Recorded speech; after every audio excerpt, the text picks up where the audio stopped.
नमस्कार, लोकतंत्र देख रहे हैं आप। मैं हूं आपके साथ ऋषु त्यागी। पीएम मोदी ने विदेश नीति के मामले में जयशंकर पर फिर से विश्वास जताया है।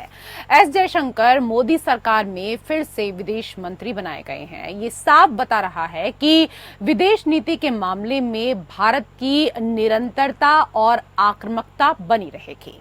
नरेंद्र मोदी के तीसरे कार्यकाल में दुनिया ये देखने के लिए बेताब है कि आखिर नरेंद्र मोदी अब कौन सी वो रणनीति बनाएंगे जो इस विश्व को शांति के रास्ते पर ले जाए, साथ ही भारत को कैसे और ज्यादा मजबूती और ताकत के साथ विश्व पटल पर रखा जाए। इसके लिए नरेंद्र मोदी की सरकार के उन संकल्पों को समझना जरूरी है जो बीजेपी ने चुनाव लड़ने से पहले अपने घोषणा पत्र में शामिल किए थे, जिन पर अब मोदी सरकार धुआंधार काम करने वाली है।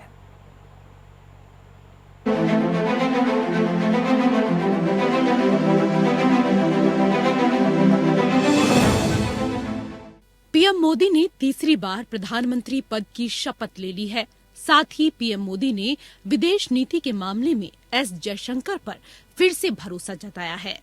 जयशंकर मोदी सरकार में फिर से विदेश मंत्री बनाए गए हैं, जो साफ बता रहा है कि विदेश नीति के मामले में भारत की निरंतरता और आक्रामकता बनी रहेगी।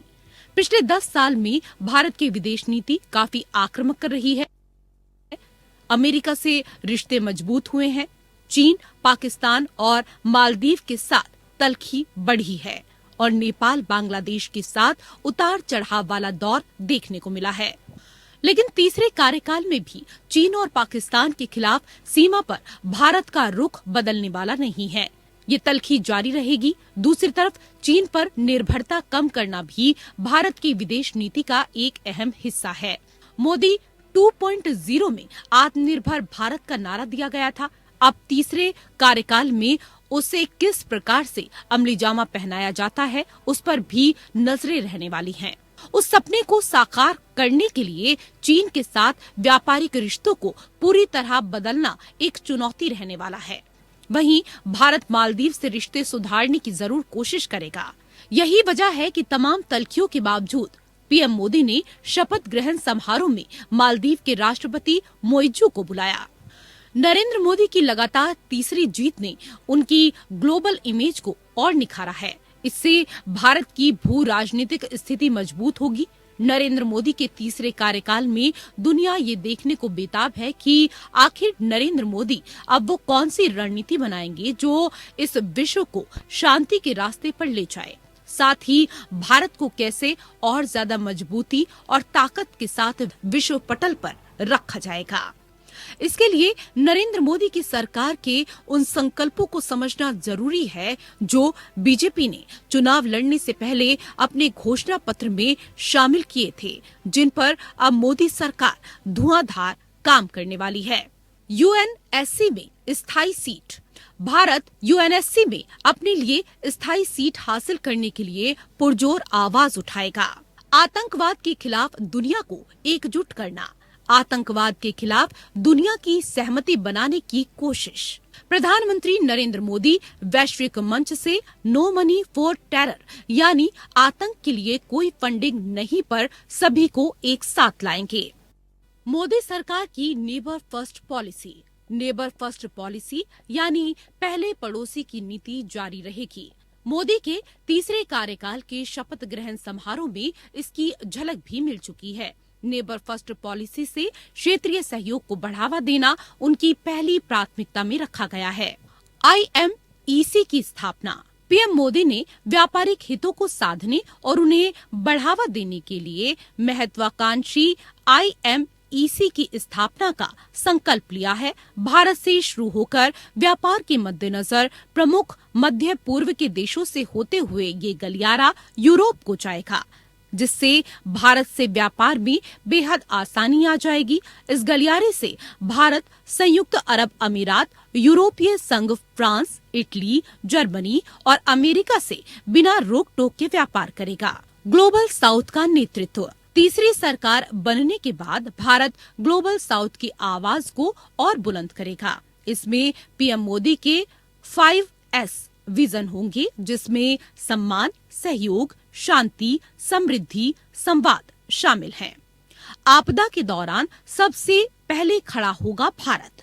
दूसरे देशों में आने वाली आपदाओं के दौरान भारत उस देश के साथ खड़ा होने वाला पहला देश होगा। ये भारत की फर्स्ट रिस्पॉन्डर की नीति दर्शाएगा। हिंद प्रशांत क्षेत्र में सहयोग। भारत हिंद प्रशांत क्षेत्र के देशों के साथ अपनी मजबूत साझेदारी निभाने के लिए प्रतिबद्ध होगा। प्रवासी भारतीय या एनआरआईज को भारत के विकास में भागीदार बनाएंगे। प्रधानमंत्री नरेंद्र मोदी का ये संकल्प कि आने वाले समय में इन प्रवासी भारतीयों को उन देशों के साथ भारत के पारस्परिक, सांस्कृतिक, आर्थिक रिश्तों को बढ़ाने में भागीदार बनाया जाएगा।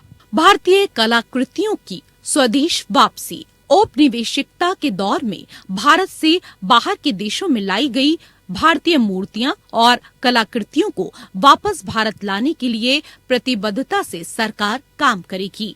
योग आयुर्वेद का दुनिया में विस्तार। भारत सरकार विश्व के कई देशों में भारत की प्राचीन पद्धति योग और आयुर्वेद संस्थानों को सुविधा देगी। वो इन संस्थान की पाठ्यक्रम में योग और आयुर्वेद से जुड़ी हुई सामग्री देंगे। इंटरनेशनल गठबंधन। दुनिया को आतंक, आपदा जैसी मुश्किलों से बचाने के लिए भारत लगातार अंतर्राष्ट्रीय गठबंधन पर जोर देता आया है। इसे आगे भी जारी रखा जाएगा, जिसमें सौर गठबंधन, one future alliance, global biofuels alliance जैसे गठबंधन शामिल हैं। डिजिटल इंफ्रास्ट्रक्चर का विश्व में विस्तार। साल 2014 के बाद भारत में जो डिजिटल क्रांति आई है, उसे भारत पूरी दुनिया में विस्तार देगा। हाल ही में श्रीलंका और नेपाल में भारत के यूपीआई ट्रांजैक्शन की शुरुआत होना इसी का उदाहरण था। भारत का राजनयिक नेटवर्क। भारत के हितों को आगे बढ़ाने के लिए अपने मिशन और डिप्लोमेट्स का विस्तार कर एक नेटवर्क तैयार किया जाएगा ताकि दूर के देशों से भी भारत की मौजूदगी रहे। भारत की शास्त्रीय भाषाओं को बढ़ावा। भारत सरकार दुनिया भर के बड़े संस्थानों में अपने देश की प्राचीन शास्त्रीय भाषाओं को विश्व भर में फैलाने के लिए वहां पर अध्ययन की सुविधा कराएगा। जाहिर है ये वो भारत की विदेश नीति के स्तंभ रहने वाले हैं जो आने वाले समय में भारत को दुनिया का एक बार फिर से विश्व गुरु बना सकते हैं। अब देखना है कि पीएम मोदी अपने तीसरे कार्यकाल में इस एजेंडे को कितना आगे ले जा पाते हैं। Bureau report, APN. तो भारत नरेंद्र मोदी के नेतृत्व में तीसरी बार दुनिया के बीच खड़ा होने जा रहा है। अपने पहले 2 कार्यकाल में नरेंद्र मोदी ने भारत को उस स्थिति में लाकर रखा है जहां पहुंचने का सपना भारतीय सिर्फ देखते ही थे। लेकिन आज जब भारत दुनिया की सियासत का केंद्र बन चुका है, दुनिया के बड़े बड़े देश हर बड़े मुद्दे और हर बड़े फैसले के लिए भारत का मुंह देखते रहते हैं, तब समझ आ जाता है कि भारत की इमेज इन 10 साल में कितनी निखरी है। खुद प्रधानमंत्री नरेंद्र मोदी एक लोकप्रिय ग्लोबल लीडर के तौर पर स्थापित हो चुके हैं। दुनिया ने उनकी विदेश नीति, दुनिया की शांति, सद्भाव को लेकर उनके संकल्प का लोहा माना है। आने वाले 5 साल में मोदी की घरेलू और विदेश नीति क्या कुछ होगी, देश को उसका किस तरीके से लाभ होगा, इसी को लेकर लोकतंत्र में हम करेंगे चर्चा। कई विशेष अतिथि पैनल में हमारे साथ जुड़ चुके हैं, उनका परिचय आपके साथ करा देते हैं। हमारे साथ बीजेपी के प्रवक्ता डॉक्टर विजय खेरा जी जुड़ चुके हैं, स्वागत है विजय जी आपका।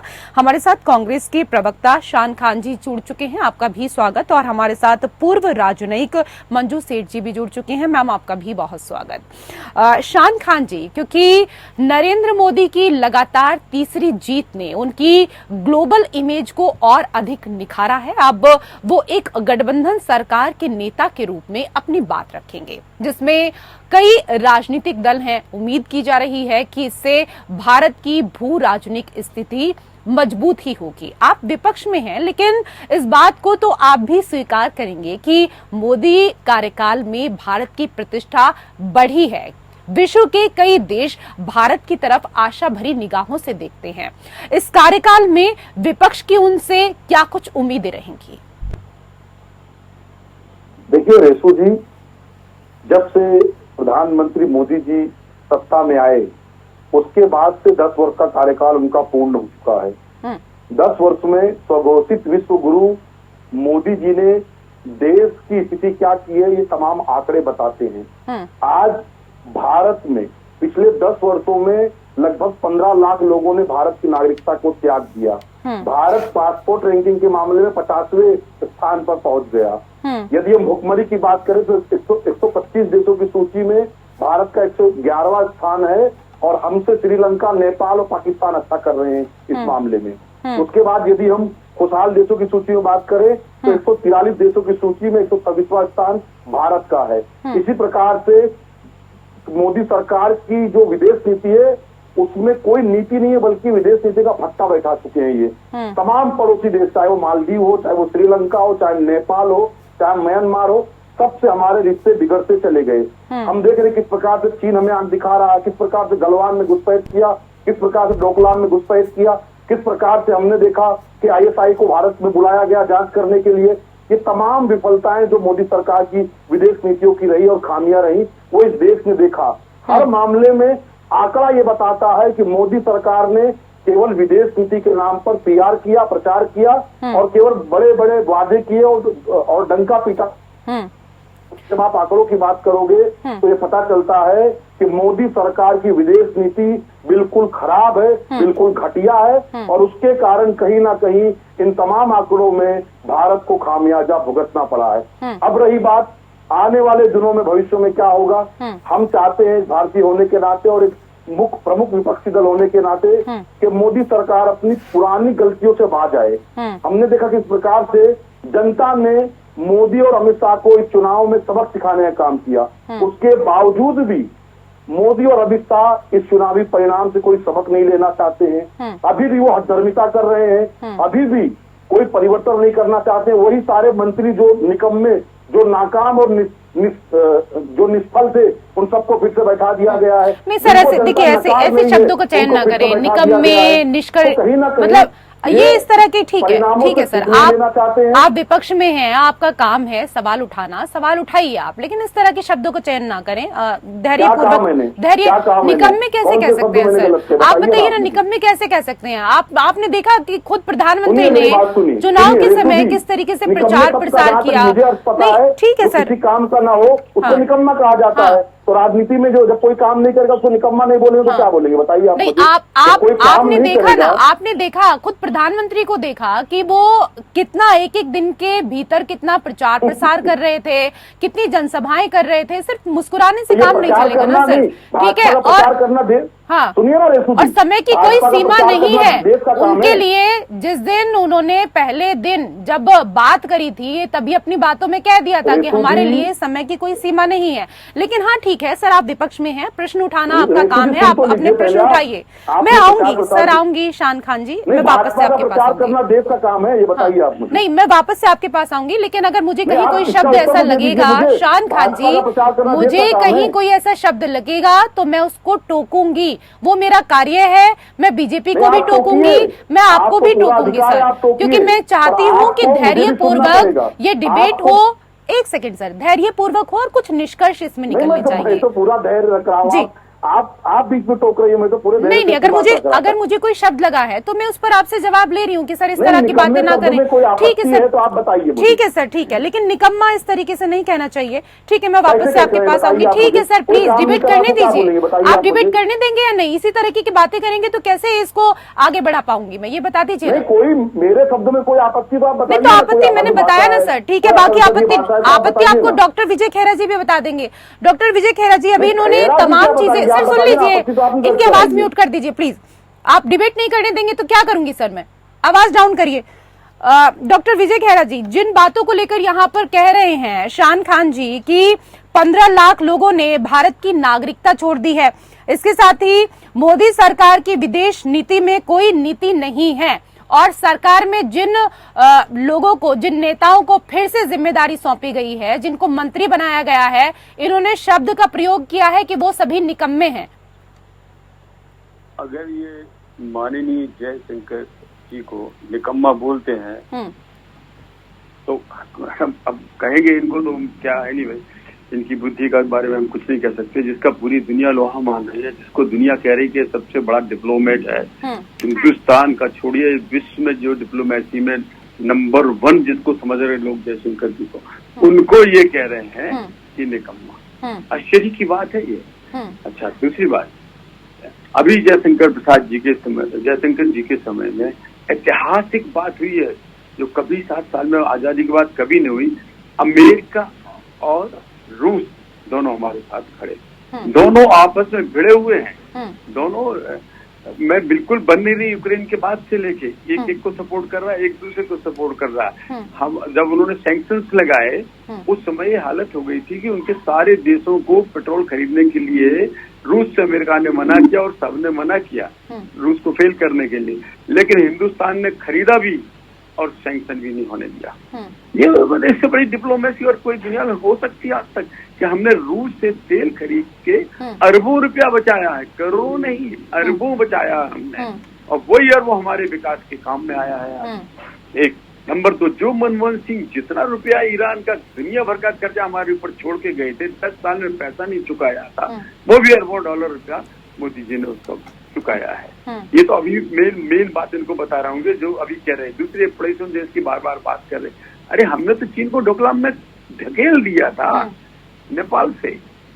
ये दुर्भाग्य है कि नेपाल में कम्युनिस्ट सरकार आई है, ये अलग बात है। इसके बावजूद भी हिंदुस्तान की फौज ने डोकलाम में उनके पूरा पीछे तक ढकेल दिया था। पूरे विश्व ने देखा, इन्होंने भी देखा, हमने देखा, आपने भी देखा है। अभी गलवान में भी यही हुआ था। हम कहीं पीछे नहीं हटे। इन्होंने तो एक भी इतने वर्षों इन्होंने माने पिछली सरकार से, मेरा कहने का मतलब है आज तक कभी अरुणाचल को ऐसे छोड़ रखा था जैसे हमें चीन को देना ही है। वो हवाई अड्डा नहीं बनाया था, पत्ता नदी के ऊपर पुल नहीं बनाया था, पुल भी बना दिया, हवाई अड्डा भी बना दिया, टनल बना के हमने 4-4.5 घंटे की दूरी कम कर दिया। ठीक है सर इस बहस को यहीं पर छोड़ देते हैं। विजय जी, किसने क्या किया था क्या नहीं किया था उसको छोड़ते हैं, लेकिन आगे क्या कुछ पॉलिसी होगी उसको लेकर हमें यहाँ पर चर्चा करनी है, और क्या कुछ रणनीति बीजेपी की होगी विदेश नीति को लेकर, इस पर मैं आपसे सवाल आगे करूंगी। लेकिन मंजू सेठ जी, क्योंकि पिछले 2 कार्यों की उपलब्धियों की अगर हम यहाँ पर बात करें तो मैम आप इसको किस तरीके से देखती हैं, और प्रधानमंत्री के तीसरे कार्यकाल में आपको क्या लगता है कि प्रधानमंत्री की विदेश नीति किन मुद्दों के आसपास इस बार रह सकती है?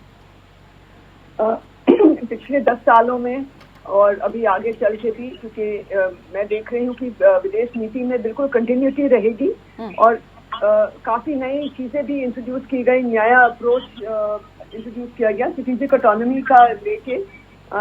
भारत ने पहले भी जब नॉन अलाइन था हम पहले भी करते थे, लेकिन इस टाइम पे जैसे हमने बैलेंसिंग किया है और स्ट्रेटेजिक ऑटोनॉमी दिखाई है, इंक्लूडिंग रूस के साथ, और ये दोनों जो युद्ध अभी चल रहे हैं इजराइल के और हमास के और यूक्रेन और रशिया के, दोनों में हमने अपनी जो स्ट्रेटेजिक ऑटोनॉमी और अपने जो व्यूज और जो बैलेंसिंग एक्ट किया, आई थिंक ये बहुत ही महत्वपूर्ण है और हमारे हित में है, इंडिया के हित में है। और साथ ही में एक जो हमारी जो अप्रोच रही है नेबरहुड फर्स्ट की, और हमने देखा अभी भी हमने सब अपने नेबर्स को बुलाया है मोदी सरकार ने स्वेलिंग इन के लिए, और उनके साथ सबके साथ डिस्कशन भी हुए हैं और मालदीव्स भी आया है, मालदीव्स के प्रेसिडेंट भी आए हैं। लेकिन अगर हम देखें ये जो नेबर्स होते हैं ना, वो हमारे एक हैं, और पहले भी देखा गया है कि वो अपना हित तो देखेंगे ना, हम अपना हित देखेंगे तो वो भी अपना हित देखेंगे, और उनका जो अप्रोच है वो है कि हम चीन के साथ भी अच्छे निश्चय बना के रखें और इंडिया के साथ भी अच्छे बना के रखें, और वो उनके ऊपर निर्भर है कि वो उसमें अपना हित किसमें देखते हैं, किससे ज्यादा बेहतर रखना चाहिए। हम तो कोशिश कर रहे हैं कि हम नेबरहुड फर्स्ट पॉलिसी करें और अपना नॉन रेसिप्रोकल जो होता है, रेसिप्रोसिटी है कि वो हमारे सेंसिटिविटीज को मद्देनजर रखें, लेकिन जो रेसिप्रोकल चीज हमने कहा हम नहीं आपसे इंसिस्ट करेंगे, आप सारे नेबर्स के साथ, ऑफ कोर्स 2 नेबर्स को छोड़ के हमने ये जो पॉलिसी अपनाई है, पहले भी थी नेबरहुड पॉलिसी, लेकिन ये अब जो और हमने उस पर एम्फेसिस दिया, ये बहुत इंपॉर्टेंट है कि हम उनके साथ बात करते रहें, और इसीलिए क्योंकि वो हमने उसकी तरफ इम्पोर्टेंस दिया, इसीलिए प्रेसिडेंट मोइजू आए हैं। तो वो तो बिल्कुल नाराज हो गए थे इंडिया आउट पॉलिसी पे, अपना पूरा उन्होंने कैंपेन रन किया, तो और चीन के साथ वो जाना चाहते हैं, ठीक है, उनके हित में उनको लगता है, तो हर कंट्री एक सॉवरेन कंट्री है, वो अपना हित देखेंगे।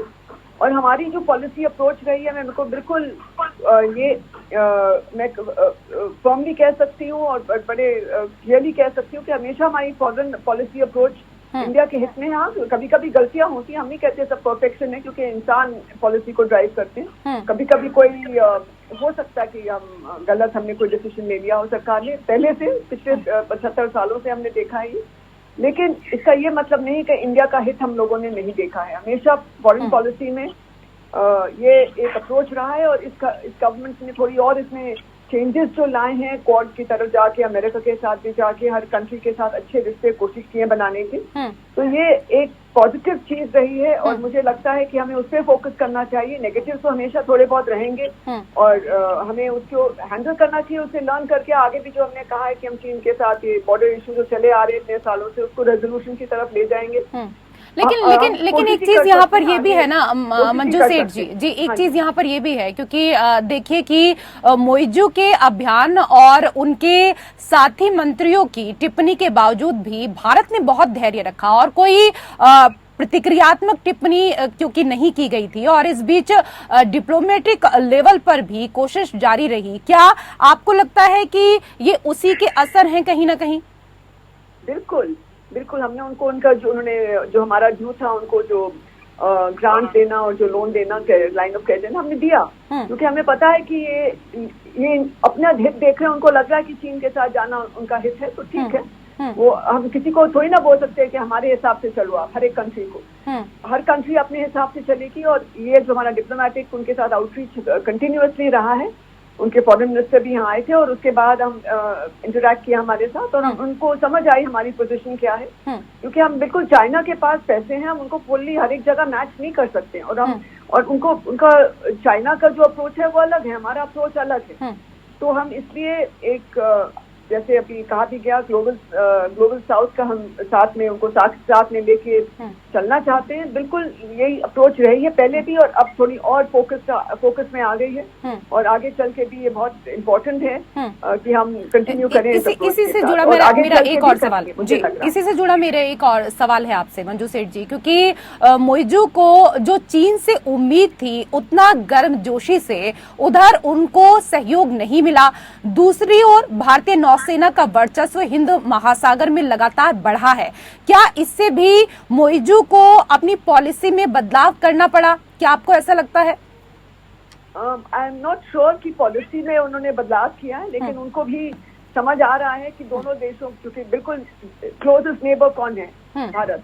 तो इंडिया सबसे क्लोजेस्ट है, तो नेचुरली वो भी चाहेंगे कि हम रिश्ते बिगाड़े ना। और हाँ, चीन से शायद उनको जितनी उम्मीद थी शायद ना हुआ हो उतना उनका फुलफिल, लेकिन बिल्कुल उनको पता है कि भारत को हम नकार नहीं सकते हैं, हम बिल्कुल अपने रिलेशनशिप को तोड़ नहीं सकते हैं। तो इसलिए वो, और दोनों नेशंस के साथ वो रखना चाहते हैं, ठीक है, that is their within their right. But हमें अपना अप्रोच उनकी सेंसिटिविटी को भी मद्देनजर रखते हुए, और उनके साथ हमारे जो ब्रिजेस हैं, जो हमारे लिंक्स हैं, उनको लगातार हमने, क्योंकि लोगों के साथ भी हमारे अच्छे लिंक्स हैं वहाँ के मालदीव के लोगों के साथ, तो वो समझते हैं। और आपको पता ही है, टूरिज्म एक बहुत बड़ा एक वहाँ पे उनकी एक इकोनॉमी को कंट्रीब्यूट करता है, इंडियन टूरिस्ट सबसे ज्यादा है। तो वो समझ रहे हैं कि हमें इंडिया के साथ अच्छे रिश्ते रखने ही पड़ेंगे, और इसीलिए वो उन्होंने उसी के समझने के बाद वो आई थिंक इधर आए हैं। और कितनी पॉलिसी बहुत बदलेंगे मुझे उम्मीद नहीं है, लेकिन हाँ, बैलेंस जरूर करें। ठीक है शान खान जी, क्योंकि भारत मालदीव से रिश्ते सुधारने की कोशिश कर रहा है, और मालदीव की तरफ से भी यही कोशिश की जा रही है, और शायद यही वजह है कि तमाम तल्खियों के बावजूद पीएम मोदी ने शपथ ग्रहण समारोह में मालदीव के राष्ट्रपति को बुलाया। मोदी सरकार की नेबर फर्स्ट पॉलिसी को आप किस तरीके से देखते हैं?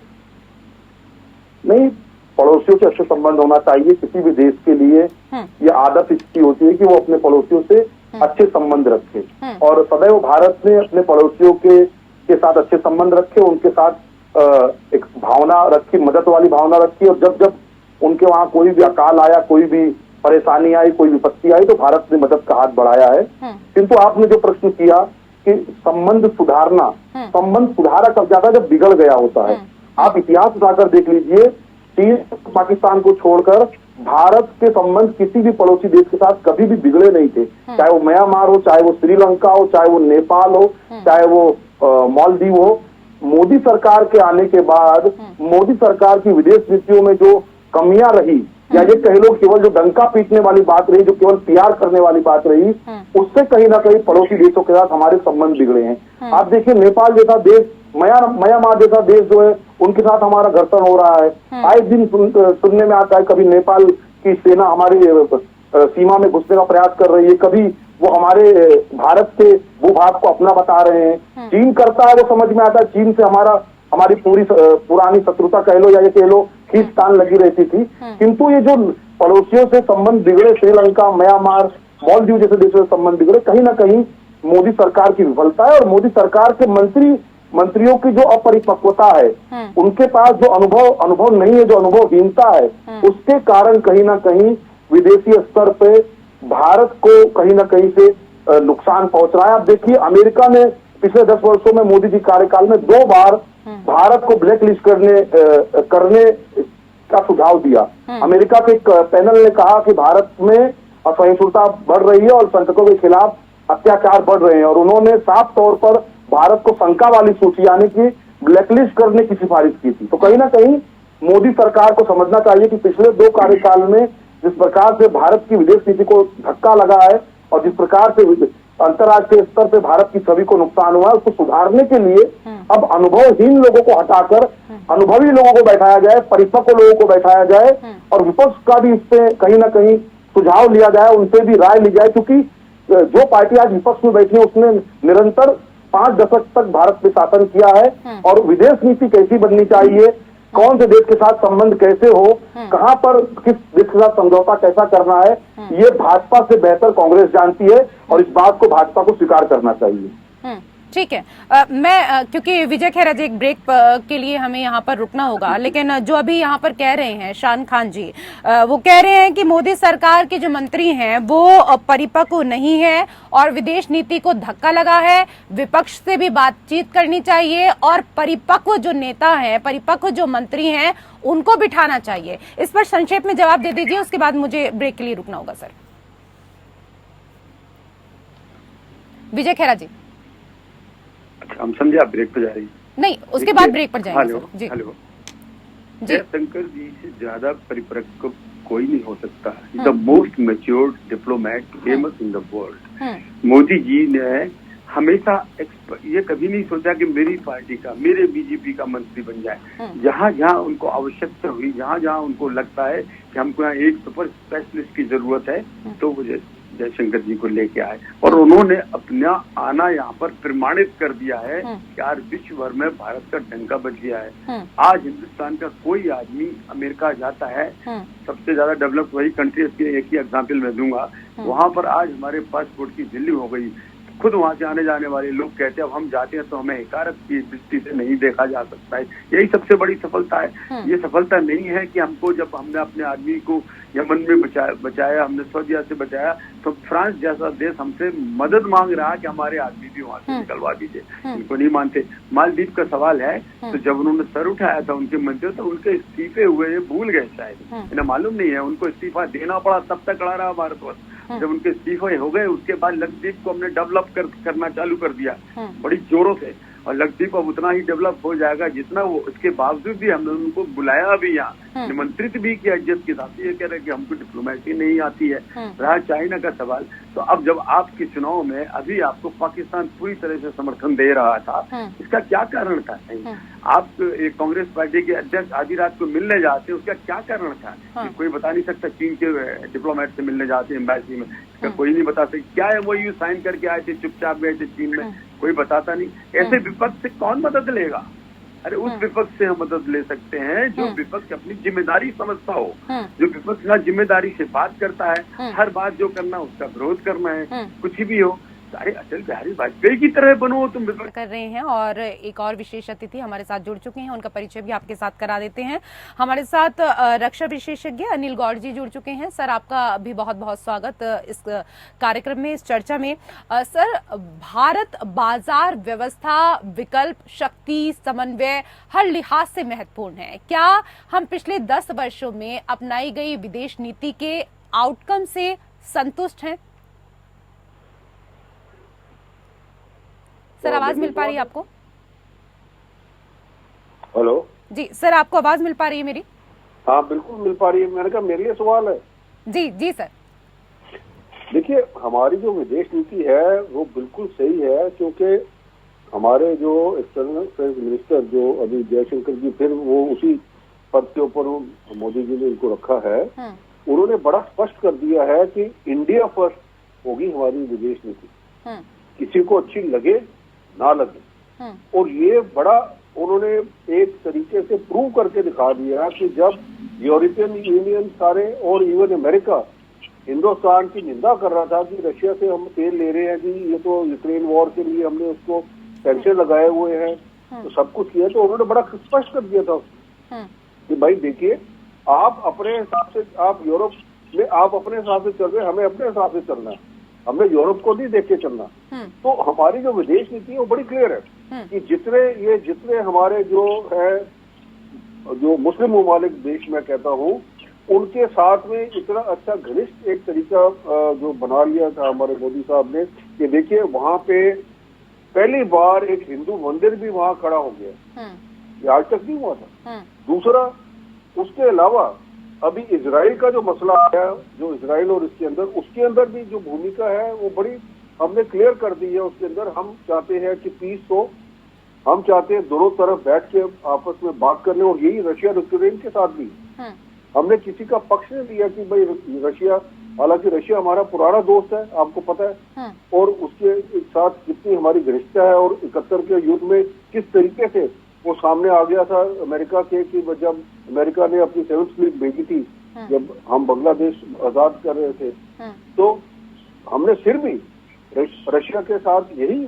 हमारे प्रधानमंत्री जी ने कहा उनको कि भाई आप जो है बैठ के आपस में बात करिए, लड़ाई का जो है वो लड़ाई नहीं है उसका हल। पर बात यह है कि देखिए, हमारी विदेश नीति तब एक अच्छे तरीके से चल रही है कि क्योंकि हमने एक, वो कहते हैं ना, न्यूट्रल रखा है अपने आप को, हमने इंडिया फर्स्ट, और वही चीज अभी भी होनी है। आप देखिएगा कि जिस हिसाब से अभी जो हमने ये मोदी जी ने प्रपोज किया था कि ये India middle east economic corridor जो है, वो जो प्रपोज किया, तो इमीडिएटली जो देश है सारे वो उसको एक्सेप्ट कर लिया उन्होंने, क्योंकि उनको लगा कि ये जो है, जो चाइना का जो वन बेल्ट रोड इनिशिएटिव है, उससे अच्छा ये है, ताकि लोग जो है वहां पे उसके मुताज न रहे चाइना के। यही तो इसी हिसाब से ये जो स्टैंडिंग है अभी मोदी जी की, आप देखिए, ये इसीलिए है क्योंकि हमारी विदेश नीति बिल्कुल ठीक थी। अगर हमारी विदेश नीति में कुछ भी खराबी होती तो आज जो हमारे प्रधानमंत्री जी की स्टैंडिंग है वर्ल्ड में, और हमारे देश की जो स्टैंडिंग है वर्ल्ड के अंदर, वो नहीं होती। ठीक है, और एक बार फिर से, क्योंकि प्रधानमंत्री ने भरोसा जताया है एस जयशंकर पर, और कई ऐसी चीजें हैं जिन पर इस तीसरे टर्म में, तीसरे कार्यकाल में कार्य होना है, लेकिन शान खान जी, क्योंकि तीसरी बार सरकार बनने के बाद भारत ग्लोबल साउथ की आवाज को भी और बुलंद करेगा, और इसमें पीएम मोदी के 5S विजन होंगे, जिसमें सम्मान, सहयोग, शांति, समृद्धि, संवाद भी शामिल है। इसको आप किस तरीके से देखते हैं?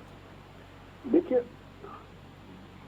शान खान जी, देखिए रेसू जी हमेशा वैश्विक स्तर पे, अंतर्राष्ट्रीय स्तर पे हमेशा हमारे देश को सम्मान मिला है, और कहीं ना कहीं हमारे देश ने, मैंने जैसे पहले भी कहा कि अंतर्राष्ट्रीय स्तर पर सभी देशों के साथ अच्छे संबंध रखने का प्रयास किया है, और सबके साथ तकनीकों के आदान प्रदान करने और मिले जुले कार्यक्रम के तहत उन्नति और प्रगति करने का प्रयास, चाहे वो रूस के साथ हो, चाहे वो अमेरिका के साथ हो, तमाम देशों के साथ हमारे अलग अलग प्रकार के समझौते हुए, अलग अलग प्रकार से हमने उनके साथ साझा कार्यक्रम भी किए। प्रश्न ये आकर खड़ा होता है कि भाजपा के प्रवक्ता ने कहा कि भाई विपक्ष से हम मदद क्यों ले। मैं इनको याद कराना चाहता हूं कि इंदिरा जी को याद कीजिए, जिन्होंने अटल जी को संयुक्त राष्ट्र भारत का पक्ष रखने के लिए भेजा था। इस देश में अटल जी जैसे विदेश मंत्री भी देखे हैं। तो कहीं ना कहीं मैं मानता हूं कि भाजपा, अटल जी भाजपा के नेता थे, किंतु उनकी जो दृढ़ इच्छा थी, उनकी जो क्षमता थी, उनके अंदर जो योग्यता थी, वो कहीं ना कहीं आज की भाजपा में उसका अभाव देखा जाता है। आज की भाजपा केवल पीआर करना चाहती है, आज की भाजपा केवल प्रचार करना चाहती है, आज की भाजपा केवल झूठ के बल पर लोगों को कहीं ना कहीं उलझा के रखना चाहती है। जिस दिन ये देश की सरकार वास्तव में देश की विदेश नीति को सही दिशा में लेकर जाएगी, जैसे मैंने तमाम आंकड़े बताए, मैं आंकड़े दोहरा के समय नहीं बर्बाद करना चाहता हूं, तमाम आंकड़े आज भारत, जिस दिन वास्तव में मोदी सरकार काम करेगी, उस दिन मोदी कदम आगे रहेगा। और जहां राष्ट्र की बात आएगी, जहां राष्ट्र के सम्मान की बात आएगी, वहां पर कांग्रेस पार्टी और कांग्रेस पार्टी का हर एक नेता कार्यकर्ता भाजपा की सरकार क्यों ना हो, वो भारत सरकार के साथ खड़ा हुआ दिखाई देगा।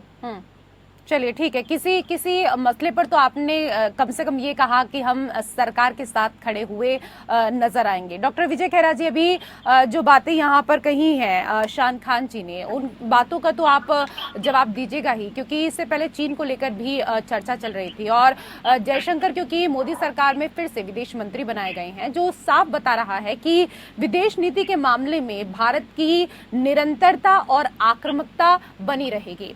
सर, इसके साथ ही क्योंकि मोदी 2.0 में आत्मनिर्भर भारत का नारा दिया गया था, और अब तीसरे कार्यकाल में उस पर सभी की नजर रहेंगी, क्योंकि सपने के साकार होने के लिए चीन के साथ व्यापारिक रिश्तों को तो पूरी तरीके से बदलना भी एक बहुत बड़ी चुनौती भी होगी।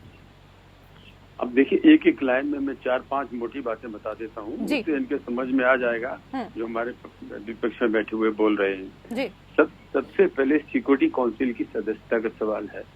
स्थायी मेंबरशिप सिक्योरिटी काउंसिल में, यूनाइटेड नेशंस में सारे प्रयास इन लोगों के विफल रहे। हमारे प्रयासों में ये हुआ, अमेरिका रूस तो है ही है, पूरे विश्व के समस्त देश सिवाय चीन को छोड़कर या उनके का समर्थक आज हमारे साथ खड़े हैं।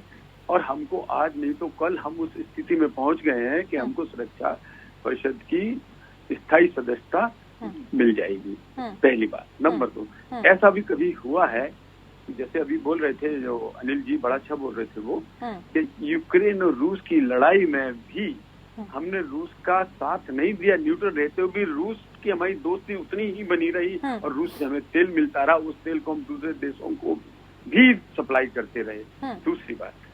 तीसरी बात, अभी इसराइल के युद्ध में या हमास के साथ भी जब अभी युद्ध चल रहा है, तब भी और जब शुरुआत हुई थी, इसराइल हमारा दोस्त है। इसराइल ने हर दुख सुख में हमें मदद की, हमको ऐसे ऐसे ऑपरेटर्स साइंटिफिकली भेजे हैं, लड़ाई के लिए हमें दिए हैं, इसमें कोई दो राय नहीं है। इसके बावजूद इसराइल से दोस्ती बनाते हुए भी हमारे संबंध किसी देश से खराब नहीं है। तीसरी बात, फिर जितने मुस्लिम देश हैं जो पाकिस्तान को समर्थन देते थे, पैसा भी देते थे, परमाणु बम बनाने के लिए भी मदद की, वो सारे देश आज हिंदुस्तान से दोस्ती रखे हुए हैं। ये कहाँ जाएंगी ये बातें, चाहे यूएई हो, चाहे सऊदी अरबिया हो, सारे के सारे क्यों ये मुस्लिम देश हिंदुस्तान में आज हमारे साथ खड़े हो जाते हैं? क्या कारण है इसका? वो पाकिस्तान कटोरा से भीख मांग रहा है, उनको पैसा नहीं मिल रहा, नेशनल मॉनिटरी फंड में से 1 रुपया नहीं मिल रहा, ब्लैक लिस्ट हो चुका है, कोई भी अपना उल्टा पैसा मांग रहे हैं उनसे। मुस्लिम कंट्रीज की बात कर रहा हूँ, फिर भी ये कह रहे विदेश नीति कुछ नहीं है। अरे और कैसी होती है विदेश नीति? और क्या चाहिए तुमको? आज हिंदुस्तान चमक रहा पूरे विश्व के अंदर, और मोदी का डंका बोल रहा है, सब तरफ दिखाई दे रहा है आपको, एक एक करके हमने अभी बता भी। लेकिन ये ठीक है, आप कह रहे हैं कि मुस्लिम देश खड़े हैं, लेकिन किसी मुस्लिम को तो आपने प्रतिनिधित्व नहीं दिया इस बार। इस बात को तो ये जोर शोर से उठा रहे हैं। ये अलग बात है। आपने आप जो टॉपिक छोड़ा, इसके लिए तो बहुत बड़ी चीज चाहिए। मुस्लिम वोट का सवाल है, जहाँ तक मुस्लिम को रिप्रेजेंटेशन दिया नहीं दिया, ये कैबिनेट में क्यों नहीं दिया या क्यों देंगे, ये एक अलग चैप्टर है, उसका इससे कोई संबंध नहीं विदेश नीति से। हम तो खाली ये कह रहे हैं हमारे साथ मुस्लिम देश आज भी खड़े रहते हैं। कॉरिडोर का अभी दूसरा एग्जाम्पल जो दिया था, चीन को हमने पटकनी दी है। सारे देशों से मिला के मिडिल ईस्ट यूरोप के जो हम कॉरिडोर बनाने के लिए सबसे हमने सहमति की G27 के समय, ये मामूली सफलता नहीं है, और जिसपे सबने एका माना और यही एक कॉरिडोर चारावार पे पोर्ट हम बना रहे हैं, बाकी चीन को नहीं मिला मौका बनाने का। इतने सारी चीजें हमारी लिस्ट में अनगिनत हैं, उसके बावजूद ये कह रहे हैं हमसे। और हमने ये नहीं कहा था कि विपक्ष की कोई भूमिका नहीं लेंगे, होना चाहिए, उनकी सलाह भी लेनी चाहिए, पर जिम्मेदार विपक्ष तो हो। अब राहुल गांधी को कोई जिम्मेदार आदमी नहीं मानता, विपक्ष की तो क्या बात करें। नहीं सर, आप ये कैसे कह सकते हैं कि राहुल गांधी जिम्मेदार व्यक्ति कोई नहीं मानता? अगर राहुल गांधी को कोई जिम्मेदारी नहीं देता, अगर उनको कोई जिम्मेदार नहीं मानता, तो ये बताइए ना, वो तो दो जगह से इस बार जीत कर आए हैं। वायनाड से वो जीते हैं, रायबरेली से वो जीते हैं, तो इस तरीके। हाँ, बस जीतना हारने पे तो मैं बात ही नहीं कर रहा। हारने जीतने की बात करेंगे तो कोई खास नहीं जीत गए वो। एक आदमी का जो आप 100 सीट पे टच नहीं हो पाई, वो कांग्रेस जो हमेशा 250 सीट लेके चलती थी, ये बड़े खुश हो रहे हैं 50 से कोई मेजोरिटी छोड़ दीजिए। राजनीति की बात नहीं, हम डिप्लोमेसी की बात कर रहे हैं इस समय। वो एक भी जिम्मेदारी से बात अगर विपक्ष कभी निभाए तो कौन नहीं सुनेगा। लेकिन आपने क्रिटिसाइज करना है, हमने इतनी सारी बातें सुना दी, इनमें से एक का जवाब देते बनेगा नहीं। आज हमने तिब्बत के सारे नाम बदल दिए, मोदी जी ने आते ही पहला काम ये किया है। इसमें चाइना को कितनी बड़ी ठोकर लगी होगी, लेकिन क्योंकि दम रखते हैं हम, क्योंकि हमारे पास आज 400 है, क्योंकि हमारे पास 36 राफेल्स खड़े हैं जो 2 नहीं थे इनके पास। ठीक है, मैं वापस से आपके पास आऊंगी। आपकी बातों पर कुछ कहना चाह रहे हैं शान खान जी? मैं आपके पास आऊंगी वापस से सर। शान खान जी कुछ कहना चाह रहे हैं आप ही की बातों पर? जी देखिए रेशु जी, मोदी सरकार विशेषकर हमेशा चीन के खिलाफ लाल आंख दिखाने की बात करती है। और प्रधानमंत्री बनने के पहले मोदी जी ने कहा था कि मैं चीन को लाल आंख दिखाऊंगा, बाद में झूला भी दिलाते हुए देखा लोगों ने। और एक तरफ भाजपा कहती है कि भाई चीन के साथ हम आर्थिक जो संबंध है वो धीरे धीरे कम करेंगे, हम आत्मनिर्भरता करेंगे। किंतु 2023-24 वित्तीय वर्ष में चीन के साथ 118.4 अरब डॉलर का व्यापार भारत ने किया है। तो ये आंकड़े बताते हैं कि कहीं ना कहीं विदेश नीति में कोई ना कोई खामी है। अभी भाजपा प्रवक्ता कह रहे थे कि भाई इम्पोर्ट की बात और कर लें जरा, एक्सपोर्ट के साथ इम्पोर्ट की बात और कर लीजिए तो समझ में आ जाएगा। मैंने व्यापार की बात मत बोलिए, दोनों बोलिए, कितना इम्पोर्ट बढ़ाया हमने, कितना एक्सपोर्ट बढ़ाया, आपके समझ आ जाएगी। ठीक है विजय जी, उनको कंप्लीट कर दीजिए। देखिए वो भी धैर्यपूर्वक आपकी बातों को सुन रहे थे। ठीक है, मैं बोल रही हूँ सर, मैं बोल रही हूँ, एक एक करके बोलिए प्लीज जी। हाँ, जो मैंने आपको कहा कि चीन के साथ व्यापार आज रिकॉर्ड स्तर पर है, तो कहीं ना कहीं ये हमारी विदेश नीति की खामी है। जिसके साथ हमें व्यापार कम करना चाहिए, उसके साथ व्यापार दिन प्रतिदिन बढ़ता चला जा रहा है। अब दूसरी बात, भाजपा प्रवक्ता ने कहा कि राहुल जी से हम क्या बात करें। चलो ठीक है, आपको राहुल जी से बात नहीं करना है, कोई बात नहीं। पूरी कांग्रेस पार्टी पर आपको विश्वास नहीं, कोई बात नहीं। तो कांग्रेस के अलावा और भी तो विपक्षी दल है। आपने कभी देखा या सुना कि पिछले 10 वर्षों के शासनकाल में मोदी जी के साथ विदेश दौरे पर विपक्ष का कोई नेता गया हो? ये तो अदानी और अंबानी को लेकर जाते हैं साथ में। जब विदेश नीति की बात आती है, जब राष्ट्र का प्रतिनिधित्व करने की बात आती है, तो वहाँ पक्ष और विपक्ष नहीं होता है, पूरा देश एक साथ खड़ा हुआ दिखना चाहिए। आप रेशु जो बताइए और आप पूछे भाजपा प्रवक्ता से, पिछले 10 वर्षों के शासनकाल में मोदी जी अपने साथ किसी विपक्ष नेता को किसी विदेश दौरे पर ले गए, या उन्होंने कभी भी कोई ऐसा कोई प्रसंग हुआ कि भारत का प्रतिनिधित्व करने के लिए या पक्ष रखने के लिए विपक्ष से किसी नेता को? ठीक है सर, इनके इस बात पर संक्षेप में जवाब दे दीजिए। ठीक है विजय खेरा जी, संक्षेप में इस बात पर जवाब दे दीजिए, उसके बाद मुझे अनिल गौड़ जी से भी कुछ प्रश्न करने हैं जी।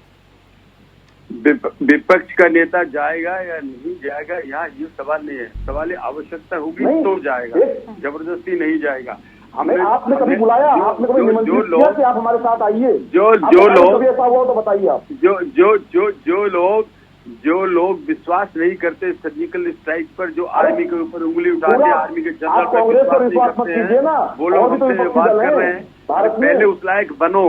पहले उस लायक बनो, जबरदस्ती। रेशु जी और भी तो विपक्षी दल है। ठीक है, वो कह रहे हैं विजय जी, वो कह रहे हैं कि चलिए आपको कांग्रेस पर भरोसा नहीं, बाकी और भी तो तमाम पार्टियां हैं ना विपक्ष में, किसी पर तो भरोसा होगा ना, ये किसी पर नहीं।